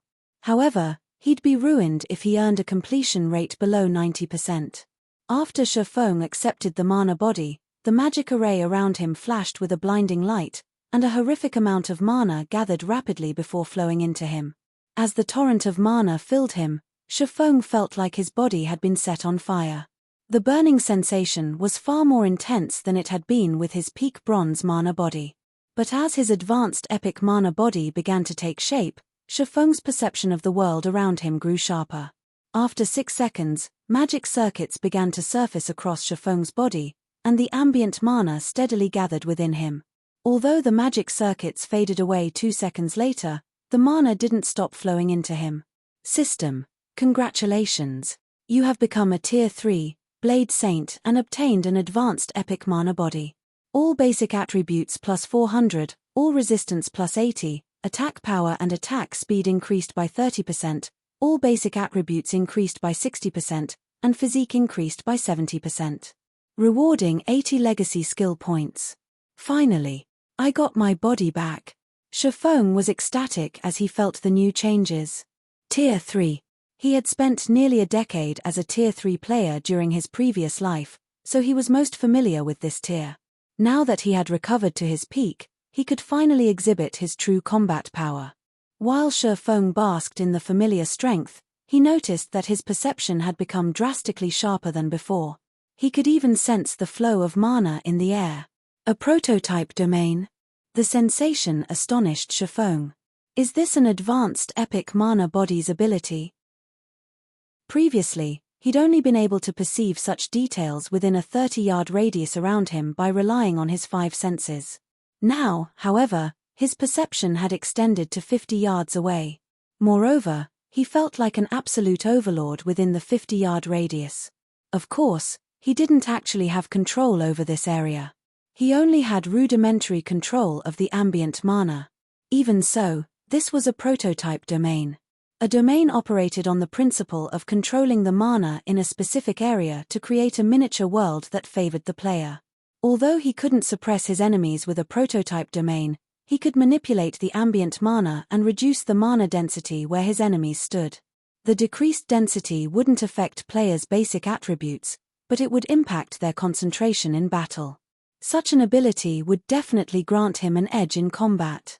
Moreover, he could sense that his stamina and concentration recovery rates had improved by at least 70% due to his new mana body. He had also become tough enough that not even full-powered attacks from a secret silver weapon could easily injure him. In other words, if a player wielding a secret silver weapon struck the unprotected parts of his body, their damage would be reduced to the lowest possible value as if they had struck a piece of armor. Now that he had obtained his mana body, Shifeng opened his legacy skill menu to check for new skills. There were over 20 Tier 3 skills available, and every one of them required at least 20 legacy skill points to learn. Some of the more powerful skills even required 50 points. Players that had failed to collect legacy skill points from unconventional means would be fortunate to learn 2 Tier 3 skills upon reaching Tier 3. Fortunately, that wasn't the case for Shifeng. With the points he had saved up thus far and the points he just obtained, he had nearly 100 legacy skill points to spend. Shifeng immediately spent 40 legacy skill points to upgrade Blade Liberation and Blade Awakening to Tier 3. He then spent another 50 points to learn Void Slash, the strongest skill a Tier 3 Blade Saint could learn. Void Slash, action type, requires Sword Tier 3, proficiency needed to upgrade to Tier 4, 0100 manipulate the power of the void to execute 6 slashes. Each slash carries 150% of user's strength and causes 200% divine damage. User may transfer to the location of any of the 6 slashes. Read latest chapters at Wuxia World. EU cooldown, 8 seconds. Not only did Tier 3 skills possess greater raw power than Tier 2 skills, but they were also more capable of injuring high-tiered monsters. However, Tier 3 skills had very long cooldowns. Those with immense power and short cooldowns, like Void Slash, were exceptionally rare. Normally, players tried to learn several Tier 3 skills and link them together to make up for the long cooldowns. However, with Void Slash alone, Shifeng could exhibit nearly the full potential DPS of a Tier 3 player. Now that I've reached Tier 3, it's time I lead everyone to a level 100 neutral map. With his new strength, Shifeng was confident that he could eliminate a level 100 Great Lord, even without Anna and Kite's help. Chapter 2314, Tier 3 Powerhouse. Chapter 2314, Tier 3 Powerhouse. When Shifeng left the library, he made his way toward the Adventurers Association. Although he was now officially a Tier 3 player, he still needed to register his achievement at the Adventurers Association to gain the appropriate certification. Gaining Tier 3 certification at the Adventurers Association was very important. Not only would it allow players to accept high-ranked quests appropriate for their tier, but they would also be acknowledged as true powerhouses in God's domain. They would then qualify to raid the monarch bosses in neutral maps and become the area's ruler. This was also why the various powers had been so desperate to get their members to Tier 3 in the past. The Tier 3 turning point didn't simply differentiate experts from each other. It also determined whether or not one qualified to become a true overlord. After all, the various powers' true battlefield for hegemony in God's domain was in level 100+ neutral maps. Initially, Shifeng had planned to establish a guild town in a level 100 neutral map and slowly, steadily progressing towards lordship, but now that the planar passages had opened, and adventurer alliances had formed sooner than he had expected, he needed a more efficient plan. The planar passages activation hadn't just accelerated independent players' leveling speed. It had done so for the various powers, as well. Now, he didn't have as much time to conquer level 100+ neutral maps. Zero Wing wasn't like the various superpowers. It lacked the manpower and resources to secure a foundation in level 100 neutral maps as quickly as superpowers could. Moreover, Zero Wing wouldn't be able to secure as much territory as the various superpowers. To establish a guild town in a level 100 neutral map, the ruling power would need to station a large number of players in the map long term. Level 100 neutral maps were very far away from kingdoms and empires, considered free zones that were outside of any kingdom or empire's protection. In addition, NPCs weren't particularly interested in visiting these guild towns due to the neutral map's harsh environments. As a result, very few NPCs would apply as soldiers, and those that did would ask for exorbitant salaries. Hence, unlike in guild towns within kingdoms, empires, and low-level neutral maps, players had to handle the majority of their guild town's defenses in level 100 neutral maps. This was also why guilds that wanted to secure a foothold in level 100+ neutral maps needed to upgrade their towns into guild cities as quickly as possible. They'd only be able to solidify their rule over the map with a guild city. After all, not only would guilds have to face monster assaults, but they'd also have to deal with enemy powers. Establishing rule in a level 100+ neutral map was already an intense challenge for guilds, and it would be especially difficult for Zero Wing, which lacked certain foundational aspects. The only solution Shifeng could think of was to become a lord. As a lord, players would have full authority over the territory they controlled, and they'd be able to recruit various neutral race NPCs. A lord could also establish their own knight division. The NPCs players could recruit for a knight division were different from the NPC soldiers one could hire to protect a guild town. They were more akin to personal guards, and players could recruit these knights from various kingdoms and empires, nurturing them as they did personal guards. Once a player became a lord of a land, they could recruit up to 5,000 knights. Although that didn't seem like a lot, these knights were bona fide NPCs and would be immensely helpful when defending a guild's territories. While Shifeng traveled toward the Adventurers Association, he called Blackie. "Blackie, how are things coming along in the Northern Fortress?" Shifeng asked. He had spent quite a lot of time completing his promotion quest. Although he had told Blackie and the others not to contact him unless something important happened, and he hadn't received any calls, he refused to believe that Dragonheart Island's various superpowers were content to sit by and watch while Zero Wing earned a ton of profits from its newfound gold mine. The fortress's player population has already reached 1,500,000, and we're earning roughly 14,000 ancient gold per day. Dragonheart Island's various powers are practically dying with envy, especially Warblood. Because of the Northern Fortress's benefits, almost no one is visiting Warblood's Rocknest Fortress. Blood Oath is likely losing his mind right now, Blackie said, chuckling.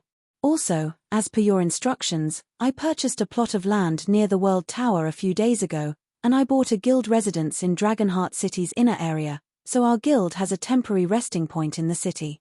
Hearing how much Blackie had purchased over the last few days, Shifeng sighed ruefully. He had considered several thousand ancient gold an astronomical sum in his past life, yet now, he earned 14,000 ancient gold each day from the Northern Fortress alone. It was no wonder why the various superpowers had fought so hard to capture the Gravity Mountain Range's fortresses in the past. However, Dragonheart Island's powers have been developing rapidly due to the planar passages opening. Quite a few superpowers now have their own small fortresses, and based on the reports I've received, Warblood, Starlink, and 13 Thrones are marching toward the Southern Tower Medium Fortress, Blackie said worriedly. If they're successful, we'll likely see a significant decrease to the Northern Fortress's income. It certainly won't benefit our development in Dragonheart City. Why don't we capture a few more fortresses, guild leader? Zero Wing now had quite a bit of manpower in the Gravity Mountain Range. With Phoenix Rain's subordinates protecting the Northern Fortress, they had enough strength to capture the other fortresses. The Gravity Mountain Range only had so many fortresses. If they captured a few more, they should be able to maintain 70% to 80% of their profits, even if the Northern Fortress's income decreased. Let the other powers fight for the fortresses. We only need the Northern Fortress, Shifeng said, chuckling. Also, notify all of the main force members to gather in White River City. We'll be heading to a level 100 neutral map. That's where we really need to be right now. The Gravity Mountain Range was an excellent place for players to grind for levels and resources right now, but it couldn't help players rise to prominence.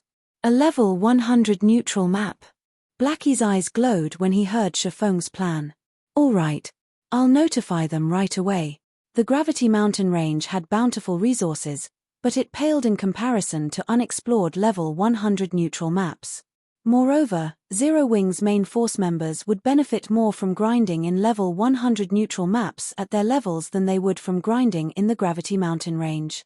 After disconnecting the call, Blackie began to gather Zero Wing's main force members and head toward White River City. Meanwhile, Shifeng arrived at the Adventurers Association. The Adventurers Association was quite lively at the moment, with just as many visiting players as the city's auction house. The auction house wasn't the only construction that transformed after White River City's promotion. The Adventurers Association had similarly undergone a metamorphosis and now contained a lot more NPCs who visited to consign quests. Some of these quests included those in high-level neutral maps and escort quests to the kingdom's borders. If one were lucky, they might even find crusade quests to slay monsters in neutral maps. With the opportunity to earn both equipment and money available, the Adventurers Association had become a hub for many independent players. As Shifeng entered the first-floor hall, he was greeted by the sight of a ton of level 90-plus players. Now, not even the Adventurers Associations in imperial capitals could compare to the prosperity the association in White River City enjoyed. Pushing his way through the crowd, Shifeng quickly made his way to the second-floor hall and applied for his certification as a Tier 3 adventurer. After completing the process in a VIP reception room, the Adventurers Association officially recognized Shifeng as a Tier 3 powerhouse. Read latest chapters at Wuxia World. EU Lord Bronze Legatee, is there anything else I can help you with today? The elven woman who had received him asked, smiling. I wish to see the Monarch Crusade quests for Cold Spring Forest, Shifeng declared. Cold Spring Forest was the closest level 100 neutral map to Star Moon Kingdom, and it was one of the few level 100 maps with a relatively comfortable environment. Many Tier 2 players had grinded in the Cold Spring Forest after reaching level 100 in the past, including Shifeng himself. However, the various superpowers had taken control of the map's 6 regions by the time he had reached Tier 3. Now that he was the first Tier 3 player in the game, he couldn't miss this opportunity. Chapter 2315, Ice Dragon Heathwaite. Chapter 2315, Ice Dragon Heathwaite. After Shifeng made his request, the Elven administrator made a quick trip to the Adventurers Association's reference room and returned with 7 parchment scrolls. Lord Bronze Legatee, here are the Crusade quests you've requested. Here is the information on all 7 of Cold Spring Forest's monarchs, the Elven administrator said as she placed the scrolls on the table. 7 monarchs? Shifeng was a little surprised when he saw the 7 ancient scrolls. In God's domain, only one monarch would manage a region, and as far as he knew, Cold Spring Forest only consisted of 6 regions. This meant that there should only be 6 monarchs. He had never heard of a 7th. My lord, I have to remind you that you may only accept one crusade quest. Whether or you succeed or fail, you may only accept another crusade quest after 10 days. The materials needed to create the transfer stones are quite expensive, as well. Please, choose wisely, the Elven administrator explained. Shifeng had already known all of that, and nodding silently, he began to inspect the scrolls. He wanted to know if the information he had obtained during his previous life had changed. If Cold Spring Forest's monarchs had massively changed due to his reincarnation, his plans would come to an abrupt end. A monarch was no ordinary field boss. They might not be as powerful as level 100-plus world bosses, but they were considered superior mythic monsters. They could kill Tier 3 players as effortlessly as squishing ants. Trying to raid such a boss with a Tier 3,100-man team the same level would be futile. Players needed to rely on special means to raid a monarch. After browsing through the information for 10 or so minutes, Shifeng breathed a sigh of relief. Thank goodness everything's the same as I remembered. The only difference is the extra monarch. But even as he sighed, his gaze was glued on the extra monarch's information. The 7th monarch was part of the legendary dragon race, the ice dragon, Heathwaite. Meanwhile, the region Heathwaite ruled over was the Cold Spring Canyon, which was located in the Cold Spring Forest Central region. Cold Spring Canyon had been quite famous in the past in God's domain due to the extremely rare Arctic water it produced. Arctic water was one of the few items in God's domain that could improve a player's adaptability to their environment. The effects might not be astounding, and the item was useless to players with gold mana bodies or better, but it would be tremendously helpful to Tier 2 players when they challenged their Tier 3 promotion quests. This was why so many powers had fought for control of the Cold Spring Canyon during Shifeng's previous life. Shifeng had never dreamed that someone could actually rule over the Cold Spring Canyon. Without any more hesitation, Shifeng accepted the Crusade quest to hunt the ice dragon, Heathwaite. "Are you sure you wish to accept this quest, Lord Bronze Legatee? We only have one transfer stone connected to the ice dragon's lair left. If you fail this quest, you will not be able to accept it again in the future," the Elven administrator warned when Shifeng selected the Crusade quest that had remained untouched for over a century. "I'll take it," Shifeng said with determination. He'd have a high chance of success with hunting the other monarchs thanks to his memories, but the Cold Spring Canyon was simply too valuable to give up. Technically, he could hunt one of the other 6 monarchs first and raid the ice dragon after the 10-day wait, but covering one area would be quite taxing on the guild with Zero Wing's current standards. Zero Wing simply couldn't manage 2 areas. Since he was limited to a single area, he had to choose the best option available. Even if he failed, he could prevent another power from obtaining the Cold Spring Canyon. The cost to teleport to Heathwaite's lair is quite high. You will have to pay 10,000 gold and 20,000 magic crystals as a deposit. If you complete the quest, we will return the deposit in full, as well as pay you your deserved remuneration. If you fail, however, your deposit will be forfeit, the Elven administrator said seriously. That's fine. Shifeng had already prepared for this cost. He handed the Elven administrator the deposit in exchange for a grey-white crystal. This crystal was none other than the transfer stone for the ice dragon's lair. After obtaining the transfer stone, Shifeng made his way to the candlelight trading firm to retrieve some of the dark gold weapons that had been stored there. He then upgraded the abyssal blade to level 90, which was as high as he could upgrade the magic weapon right now. Level 95 weapons were still considered a luxury, not to mention level 95 dark gold weapons. Fortunately, the abyssal blade's attack power and attributes were only slightly lower than those of a level 100 epic weapon, despite the fact that it was only a level 90 magic weapon. The abyssal blade would be more than enough for Shifeng's needs. Shifeng then visited the candlelight trading firm's second basement floor, which was where he stored his most important items. A guild residence was quite secure, but the candlelight trading firm in White River City was many times safer than Zero Wing's guild hall. At this point, only Tier 4 players would have any hope of breaking past the shop's defenses. At this moment, an NPC guard stood before the warehouse on the second basement floor. He was a level 100, Tier 3 Feingold guard, and unless one had permission, not even a Tier 3 Apex expert would get past him. The candlelight trading firm's defenses were impressively strict.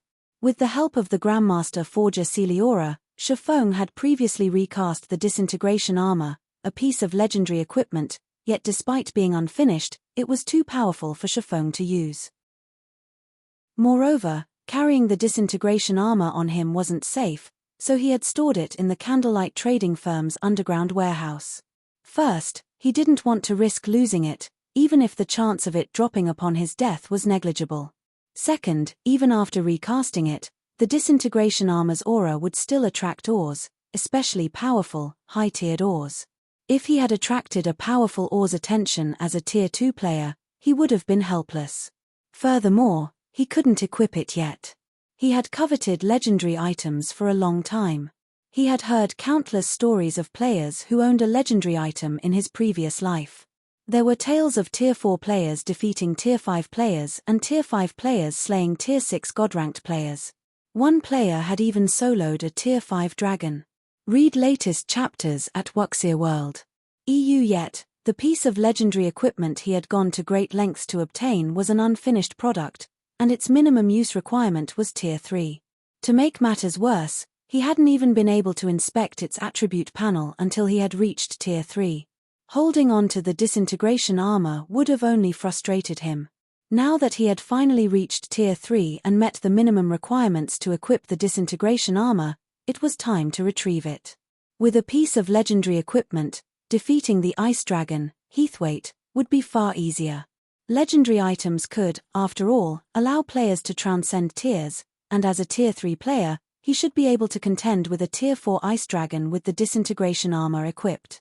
Once he entered the warehouse and arrived before the disintegration armor, Shifeng chanted an incantation to release the seal protecting it. As soon as the seal faded, crimson energy pulsed away from the pitch-black chest piece, spreading. A pressure that would even make Tier 2 experts uncomfortable began to fill the warehouse. As the disintegration armor's aura swept over him, Shifeng felt his blood begin to boil as bloodlust wormed its way into his mind.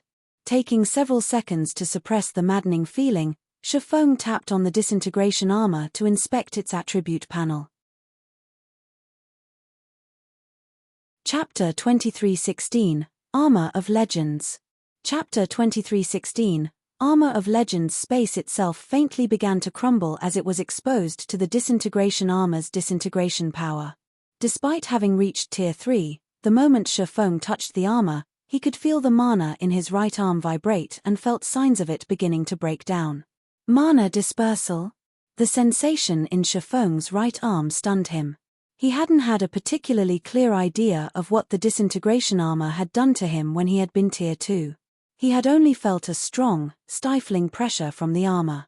Now that he was Tier 3, however, he could sense the disintegration power blocking and destroying the mana within him. After a slight touch, the mana density in his right arm had significantly decreased.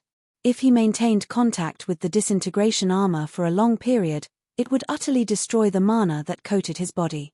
Losing this mana coating didn't seem like a major problem, but it would deal a fatal blow to Tier 3 players and above.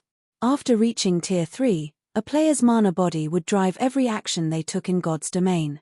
If their mana body couldn't conduct mana, they'd be as good as crippled. The mana body played a crucial role when players used Tier 3 skills and spells. Without a working mana body, activating those abilities would be nearly impossible. Naturally, the difference between the combat power a Tier 3 player could display with Tier 3 skills and spells and a Tier 3 player, who couldn't, would be obvious at a glance. Once Shifeng had tapped on the disintegration armor, its attribute panel appeared before him. Disintegration armor, unfinished product, chestplate, legendary rank, equipment requirement, strength 9000, agility 7000. Tier requirement, Tier 3 divine defense plus 15,000, affected by player's level. All basic attributes plus 1000, affected by player's level and tier. Physique increased by 100%, affected by player's tier. When equipped, strength increased by 120%, agility increased by 100%, and endurance increased by 100%, all resistance plus 300, magic resistance increased by 40%, mana body's effects increased by 50%, ignore levels plus 30, all item level requirements reduced by 10 levels.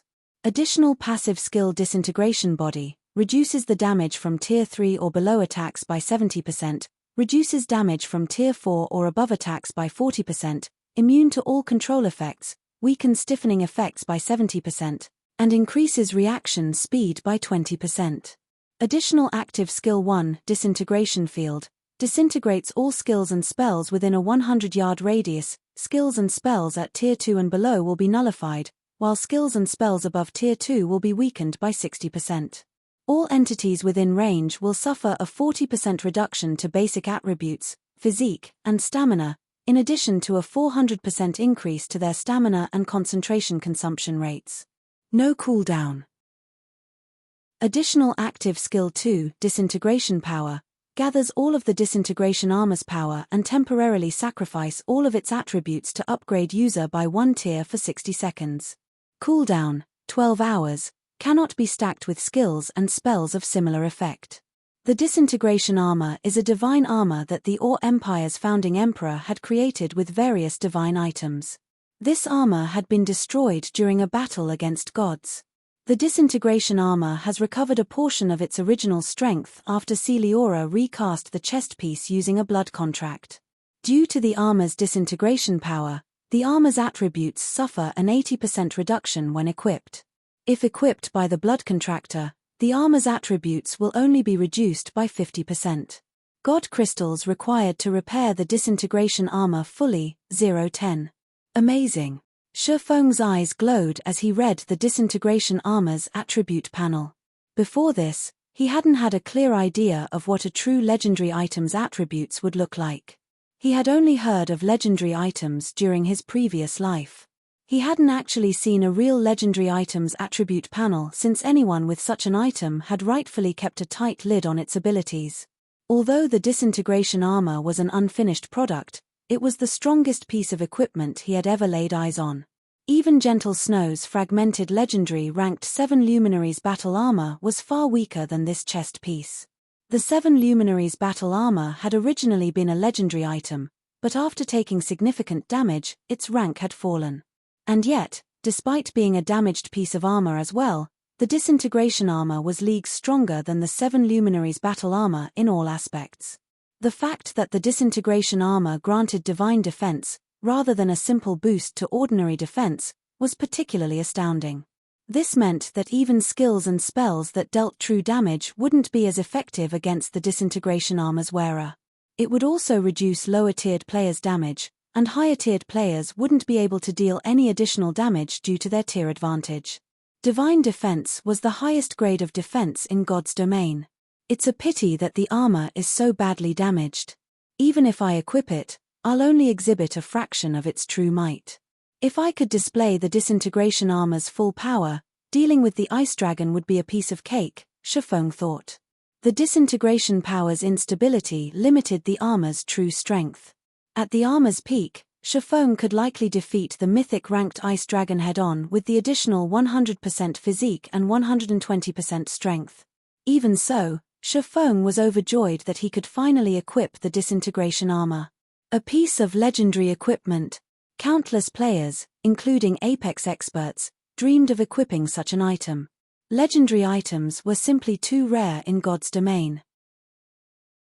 Just obtaining a single clue that might lead to one required an astronomical amount of manpower and resources.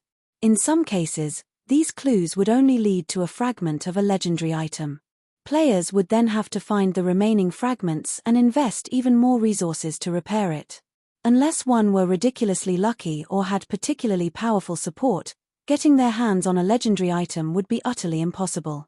Now, Shifeng finally had a legendary item of his own, and he could even equip it now. The disintegration armor's attributes might be halved, but it was still slightly more powerful than a piece of fragmented legendary equipment. Read latest chapters at Wuxia World.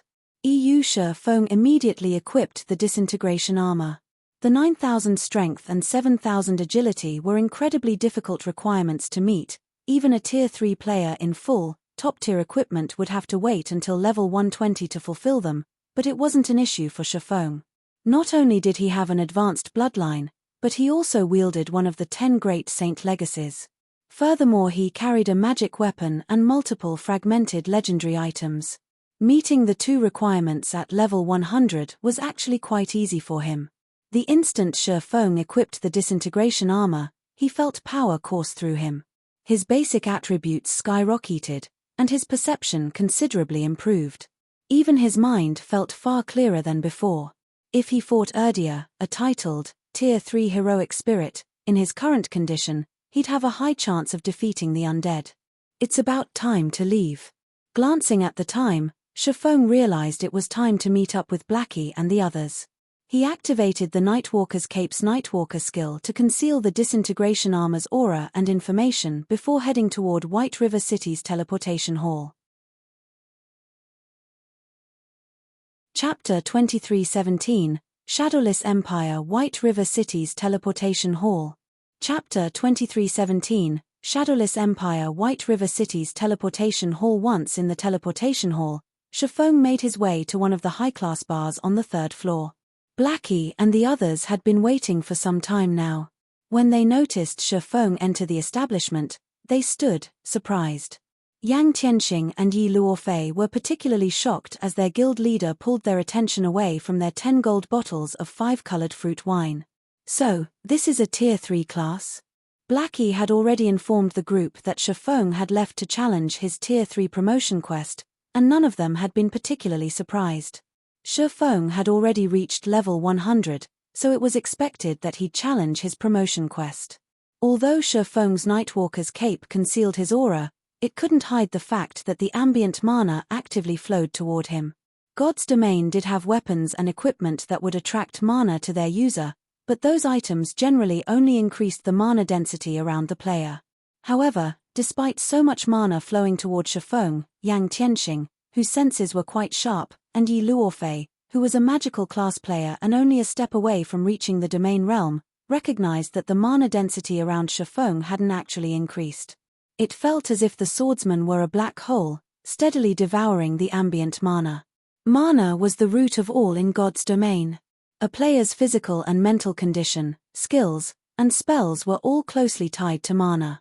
As players at the peak of God's domain, Yang Tianxing and Yi Luofei had spent a considerable amount of time researching the game's mechanics, especially the relationship between mana and a player's virtual body. Players constantly absorbed mana from their environments, and as players' physiques grew stronger, they'd absorb more mana. This was why areas with thin or no mana were considered forbidden lands. As a Tier 3 player, Shifeng's mana absorption was astounding. If the mana that flowed into Tier 2 players was like a small creek, the mana flowing into Shifeng was a raging river. Everyone's here, guild leader. We can set off when you're ready, Blackie excitedly reported. Thanks to the northern fortress, Zero Wing's overall strength had increased considerably. Not only did the northern fortress provide the huge ancient gold profits, but it also gave players a place where they could rapidly grow stronger. By this point, Zero Wing had explored multiple ancient ruins in the Gravity Mountain Range's northern region, securing plenty of precious treasure. The guild's main force members had also reached level 97 and 98 and had upgraded most of their equipment with level 95 dark gold equipment. However, their combat standards had improved far faster than their levels and equipment. As many as 26 main force members had now reached the Truth Realm. Yang Tianxing and Yi Luofei had even reached the Ascension Realm. In addition, Alluring Summer, Silent Blade, Shadow Sword, Stubborn Bone, and Zhao Yueru had entered the Flowing Water Realm thanks to Unyielding Soul's legacy training slots. Seeing how much his comrades had improved, Shifeng was a little surprised. He hadn't expected them to grow so strong so quickly. Now, Zero Wing's main force was likely only a little weaker than Superpow's main forces. If Fire Dance and the others could make some progress in the Tower of Four Gods, Zero Wing's main force might even be able to stand toe-to-toe with the various Superpow's main forces. Alright, let's go. Shifeng nodded as he joined the team. He led everyone to a teleportation array and traveled to the border town closest to the Cold Spring Forest. He then used the 7 Luminaries Ring spatial gate to transport the team the rest of the way. Cold Spring Forest was a level 100 neutral map, as well as a junction to other level 100+ neutral maps. Thus, it was quite far from civilization. Players would have to cross over a dozen large maps to reach the Cold Spring Forest from Star Moon Kingdom. Getting there was especially troublesome without a flying mount. Of course, Shifeng had the Thunder Eagle and the 7 Luminaries Ring. After teleporting multiple times, Shifeng and his team finally arrived before the cave that led to the Cold Spring Forest. The Cold Spring Forest was meant to help players transition from Tier 2 to Tier 3, unlike other level 100 neutral maps with harsh environments. Not only was this a comfortable area for players to grind, but it was also home to a large number of ancient races. The forest was also under an ancient seal's protection, so players would have to defeat the map's guardian boss and remove the seal before they could explore the map. Even with a flying mount, entering the map was impossible without completing those tasks. Guild leader, I see people. Minor Wind, who had long since reached both the Refinement Realm and Truth Realm, quickly discovered players' tracks as they arrived before the cave. It looks like there's a lot of them. I'm guessing these tracks are from a 200-man team. Others have already found this place? Shifeng was stunned. Although this cave wasn't as dangerous as a level 100 neutral map, the monsters within were still level 97 plus lords and great lords. Quite a few grand lords wandered within the cave, as well. Surviving here was no easy task. In addition, the cave was particularly dark, suppressing players' five senses to a certain degree. A 100-man team of current experts wouldn't last more than 10 minutes inside the cave. Even a superpower's main force would struggle to get through. There were simply too many monsters, especially since the cave should still be largely unexplored. Guild leader, should we head inside? Blackie asked. They were trying to maintain a level of secrecy. If they encountered other players, news of their operation would spread. Although they were only heading out to explore a level 100 neutral map, which shouldn't be much of a problem, they couldn't guarantee that other powers wouldn't try to take advantage of their operation. No need to worry. Let's just go, Shifeng said, shaking his head. Even if other powers learned that they were exploring the Cold Spring Forest, they couldn't cause any problems for Zero Wing's team. Other players weren't even guaranteed to get through the cave and into the forest, much less take advantage of the operation. Following which, with Cola, Yi Wumian, and Turtle Dove led the way into the cave. Visibility was poor in the dimly lit cave. Even Tier 2 players could only see up to 200 yards away, and dodging ranged attacks from multiple directions would be particularly challenging in the cave's narrow, maze-like structure. Fortunately, Zero Wing's main force members had trained in the Extraordinary Tower, so they coped with the cave monsters' ambushes relatively well. With an MT like Cola leading the way, the team had little issue pushing through the cave quickly. They didn't have to come to a halt to deal with the monsters. The cave had 2 floors, and after 3 hours, Shifeng and his comrades finally reached the second floor. This was also where they'd find the Guardian boss. Unlike the first floor, the second floor was an open canyon. It was so large that a large team wouldn't have to worry about needing room for their usual formations in battle. Moreover, the second floor was much brighter than the first. However, the suppression on players' senses had increased in exchange. Less than 30 minutes after reaching the second floor, Shifeng and his team heard explosions and noticed dazzling lights at the end of the tunnel. The tunnel led to a cavern, which contained a town. Zero Wing's main force found a 200-man team clearing out the demonkin soldiers and guards that guarded the town, while gradually approaching an ancient giant in the town's center. Every player on the 200-man team was level 96 or above, and they all wore a dark mark on their foreheads. They also radiated a faint, black glow. Even as they fought the High Lord-ranked demonkin soldiers one-on-one, these players had an overwhelming advantage. Not even the Great Lord-ranked demonkin guards could halt these players' advance for more than a moment. As for the ancient giant in the town center, it stood at over a dozen meters tall and had 6 arms. Each of the giant's hands held a pitch-black spear, and it loomed like the ancient god of destruction. Demonkin soldier, dark creature, High Lord, level 98 HP 49 0000049 0000000, Demonkin guard, dark creature, Great Lord, level 99 HP 88 0000088 0000000, Purgatory giant, dark giant, mythic, level 99 HP 460 000000460 0000000, guild leader. They look like Shadowless Empire's members. It's an adventurer team from the Shadow World, Blackie said, quickly discerning the players' identities once he saw them. Shadowless Empire? It's no wonder why those two are here. Shifeng thought, spotting a familiar man and woman at the lead of the small army. Blackie's comment reminded him of exactly who those two were. Shadowless Empire had been a very famous superpower during his previous life. It had taken over the Shadow World even before the planar passages had opened. With the excellent leveling resources and special legacies the Shadow World contained, Shadowless Empire had flourished wonderfully after arriving on the main continent. 2 of Shadowless Empire's members, in particular, had forced the Dragon Phoenix Pavilion into a disadvantageous position during a contest for territory in level 100+ neutral maps. Those 2 were the same man and woman that led Shadowless Empire's 200-man team. They were the Dark Assassin, Vast Lock, and the Shadowless Ranger, Night Reader. These two players hadn't reached the Domain Realm Empire before moving to God's Domain's main continent, yet even Domain Realm experts had been terrified of their assassination capabilities. Once they had reached the Domain Realm, they had been akin to demon kings in the dark. Those two had been responsible for plenty of the Dragon Phoenix Pavilion's losses, even going as far as stealing one of the pavilion's territories. Meanwhile, shortly after Zero Wings members discovered Shadowless Empire's team, Shadowless Empire's members noticed them, as well. Read latest chapters at Wuxia World. EU Commander, those are Zero Wings members. Should we get rid of them? A level 96 Dark Berserker asked, making a throat-cutting gesture as he glanced at Zero Wing's main force. I hadn't thought Zero Wing would reach this place.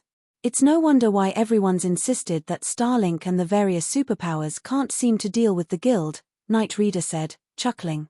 Night Reader was a slender woman with vibrant red hair. She wore epic chainmail and wielded an ancient, crimson bow, as well. It's a pity that their era in God's domain has come to an end. Zero Wing is simply wasting its time by coming here.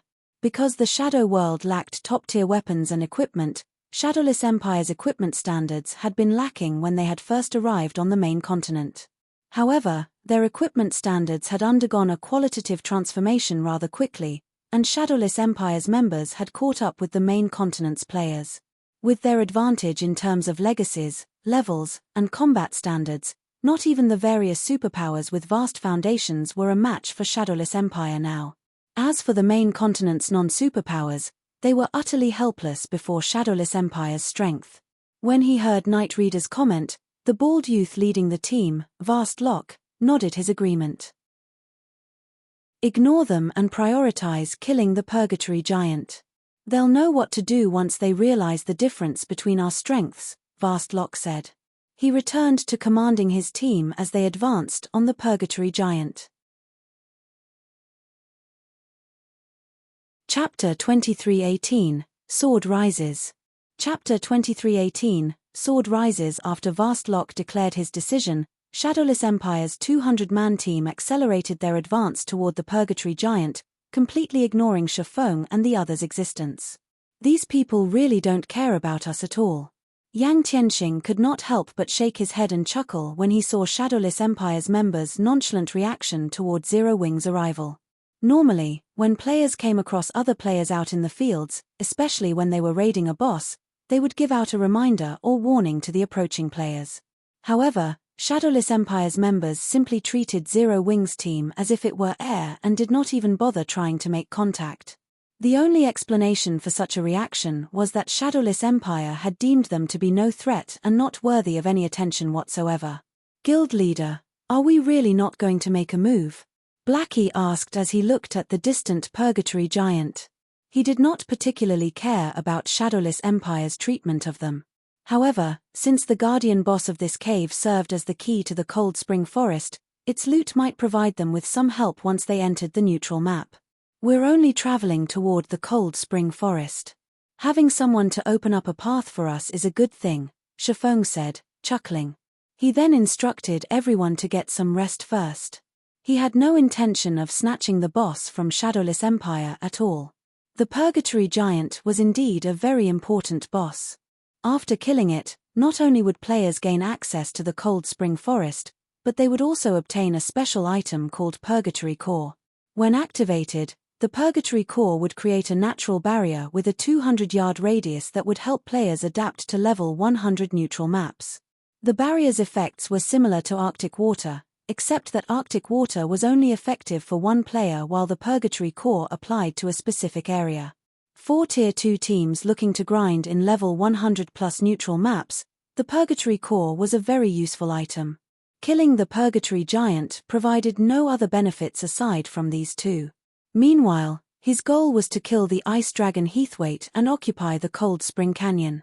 To him, the Purgatory Core held no meaning. After all, once he occupied the Cold Spring Canyon, he could obtain Arctic Water much more easily. At that time, let alone a 100-man team, even strengthening a 1,000-man team wouldn't be difficult. I guess you're right. Blackie nodded, as he found Shifeng's words reasonable. He then sat down on the ground and started recovering his stamina and concentration. The Purgatory Giant was a level 99 mythic boss. Moreover, it belonged to the giant race. Its life rating was considerably high, so raiding it would not be easy. Since Shadowless Empire was willing to raid it for them, they could use this opportunity to conserve their strength for the Cold Spring Forest. While Zero Wings members rested in a distant location, Shadowless Empire's members, who were only 500 yards away from the Purgatory Giant now, also noticed what Zero Wings members were doing. It seems these people are quite smart. Had they dared try to snatch the boss, I'd make sure they got a good beating, a level 96 Dark Berserker said, smirking when he saw Zero Wings members sitting down and resting. I doubt that's the case. I bet they want to use us to test the Purgatory Giant's prowess, so that they can have an easier time raiding it afterward, Night Reader said as she glanced at Shifeng and the others, a bright smile blooming on her face. It's a pity that they're looking down on us too much. Shadowless Empire was the ruler of the entire Shadow world. Its capabilities were far beyond anything the main continent's various superpowers could imagine. Although the Shadow world was only the size of a kingdom, as one of the higher standard otherworlds, it possessed resources that many superpowers coveted. However, despite the superpowers' numerous attempts to seize the Shadow world, Shadowless Empire always emerged victorious. All right, focus. The boss has already sensed us. Everyone, get ready. Vast Lock suddenly shouted when he saw the Purgatory Giant opening its eyes. The Purgatory Giant's awakening immediately panicked the wandering Demonkin soldiers and Demonkin guards. The moment the Purgatory Giant opened its eyes, everyone present felt a horrific aura wash over them, even Zero Wings members, who sat several thousand yards away. Based on its aura, the Purgatory Giant was definitely much stronger than ordinary mythic monsters. Moreover, space within a 500-yard radius of the Purgatory Giant started changing upon the Guardian boss's awakening, the gravel on the ground shattering. After awakening, the Purgatory Giant immediately advanced toward Shadowless Empire's members and thrust its 6 spears at them, the spears tearing apart the space they passed through. Just as the 6 spears were about to reach Shadowless Empire's members, 6 shield-bearing Dark Knights jumped forward and met the spears in battle, the bodies of these Dark Knights radiating a bright, black light while the dark mark on their foreheads glowed a faint crimson. Boom! Boom! Boom! A series of explosions echoed throughout the entire tattered town. After receiving the Purgatory Giant's spear, each of the 6 Dark Knights stumbled only 3 or 4 steps back before stabilizing their bodies. They also lost only 25% or so of their HP, which was quickly regenerated thanks to the rearline healers. When the Purgatory Giant started launching its second round of attacks, the 6 Dark Knights had yet to recover their balance. At this time, however, 6 more Dark Knights emerged from Shadowless Empire's tear to block the Purgatory Giant's spears. Like so, the 2 parties of MTS took turns receiving the Purgatory Giant's attacks, their coordination perfect. Due to their perfect execution and timing, the 12 MTS prevented the Purgatory Giant from inflicting any harm on the rest of the team. Start! Vast Lock shouted. Upon hearing Vast Lock's command, the Cursemancers at the rear line immediately cast Dark Devour. In the next moment, a black puddle formed beneath the Purgatory Giant's feet, the black liquid continuously crawling up the giant and threatening to consume it. Although the spell did not deal any damage, it applied a significant speed debuff. This situation instantly reduced the pressure on the team. Immediately after, Shadowless Empire's members started bombarding the boss in a frenzy. Taking the lead to attack, Night Reader drew her crimson bow and sent a crimson light pillar shooting at the Purgatory Giant. Minus 331,564. With just one attack, Night Reader halted the movement of one of the Purgatory Giant's arms. At this time, Vast Lock had also made his way to the Purgatory Giant's back and stabbed his 2 pitch-black, glowing daggers at the mythic boss. The instant the 2 daggers touched the Purgatory Giant's skin, 2 black beams pierced through the boss, each beam causing over minus 200,000 damage. The basic attributes of these people are high. Every one of them is like a great lord. This is especially true for that assassin and ranger. Those 2 are most likely superior to great lords of the same level in terms of basic attributes. Moreover, these people can perfectly combine their combat techniques with their skills and spells. It's no wonder they're so confident in taking down the Purgatory Giant, Yang Tianxing praised as he watched Shadowless Empire's members fight. At this stage of the game, the majority of the main continent's experts were still experimenting with combining combat techniques with skills and spells. However, Shadowless Empire's members had already accomplished this feat, allowing their Tier 2 skills and spells to undergo a qualitative improvement. Just 30 minutes later, the Purgatory Giant finally went berserk. Shadowless Empire's members started activating their berserk skills, one after another, in response.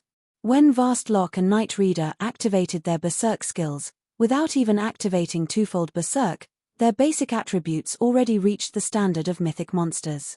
As a result, they managed to endure the Purgatory Giant's berserk phase and eventually slew the mythic boss.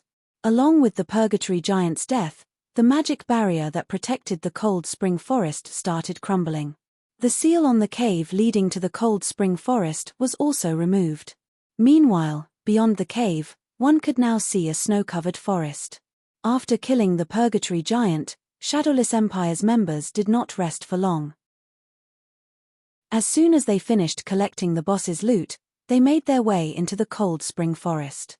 As they left, they glanced at the distant Zero Wing members, with gleeful expressions. Ha ha ha. Zero Wing's members must be dumbfounded after seeing us defeat the Purgatory Giant, the Dark Berserker carrying a two-handed axe laughed. Although we got to show them the gap in strength between us, they now get to enter the Cold Spring Forest without putting in any effort, Night Reader grumbled. There's nothing wrong with letting them gain some advantage. Zero Wing is Starmoon Kingdom's #1 guild. Its influence also reaches multiple kingdoms and empires. If we want to establish a foothold in the main continent quickly, we can make use of Zero Wing's strength, Vast Lock said. After Vast Lock's words, Shadowless Empire's members no longer said anything. Instead, they simply focused on traveling to the Cold Spring Forest's inner area. Roughly 5 minutes after Shadowless Empire's members entered the forest, a deafening roar suddenly echoed throughout the forest. How is this possible? A grim look surfaced on Night Reader's face when a group of fully armed dragonkin suddenly emerged from the snowy forest ahead. However, what shocked her the most were the numbers and strength of these dragonkin. Dragonkin Fighter, Dragonkin, Lord, Level 100 HP 63 0000063 0000000, Dragonkin Captain, Dragonkin, High Lord, Level 101 HP 135 000 000135 0000000, Dragonkin Warrior, Dragonkin, Great Lord, Level 101 HP 220 000000220 000 The inferior dragons standing before their team numbered more than 1,000, and even the weakest Dragonkin fighter had an aura that was no weaker than that of the Great Lord-ranked Demonkin guards they faced before. As for the Great Lord-ranked Dragonkin warriors, their auras were just slightly weaker than that of the Purgatory Giant. Moreover, there were 3 of them. Defensive formations. Vast Lock shouted.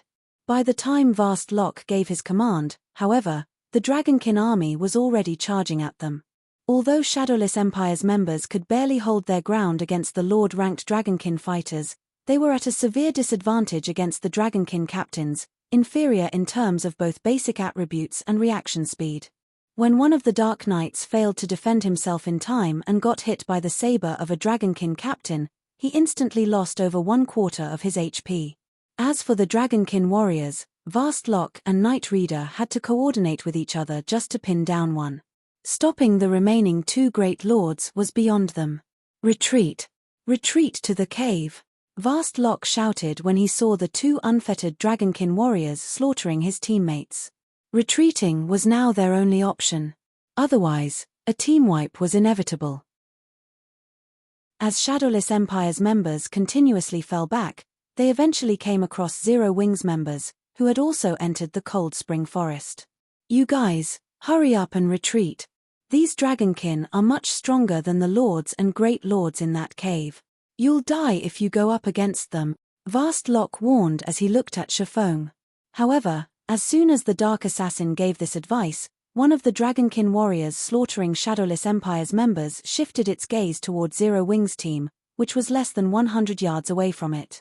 Squinting its eyes, It immediately charged toward Zero Wing. Read latest chapters at Wuxia World. EU They're doomed. Night Reader could not help but look at Zero Wing's members in pity at this sudden turn of events. The Dragonkin warriors possessed very high reaction speeds and intellect.